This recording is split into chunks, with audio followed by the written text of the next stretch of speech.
I have dedicated my life to studying the human being. I know how to heal wounds, how to guide people toward purpose. But I feel like I'm in an ivory tower. The corporate world desperately needs my wisdom, but they don't value it. Whenever I've tried to get in, I've felt invisible, as if my language about consciousness or energy has no place in an environment that only talks about numbers and efficiency. I'm frustrated that companies need what I have but don't value it. I remember once trying to sell my services to a CEO. I used words like resonance, energy, and deep purpose. He looked at me with a polite smile and said he would look for someone with a more pragmatic approach.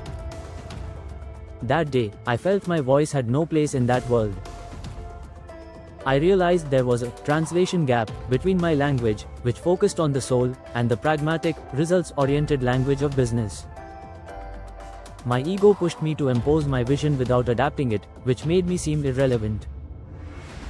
My fear of commercializing my gift and betraying my essence was paradoxically limiting my ability to have a broader impact. It wasn't until I deeply researched the causes of digital transformation failure that I found the thread that connected everything. Up to 80% of failures weren't technical, they were human. AI wasn't eliminating jobs, it was freeing humans to focus on higher order work that required empathy and ethical judgment. It was a revelation. The business world wasn't closed to the human element, it just needed a language that translated it into business terms. The company needed someone who could be the Rosetta Stone that united the wisdom of the soul with business strategy. I started to adapt my message. Instead of talking about energy, I talked about organizational culture. Instead of consciousness, I talked about emotional intelligence and conscious leadership. I learned to frame well-being not as a cost, but as a generator of a measurable ROI in resilience and talent retention. My role expanded.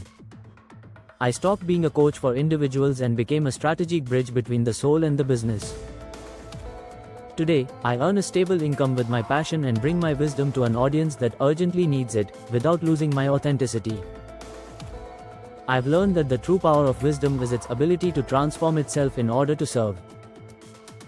And you, do you dare to be the bridge between the soul and the strategy?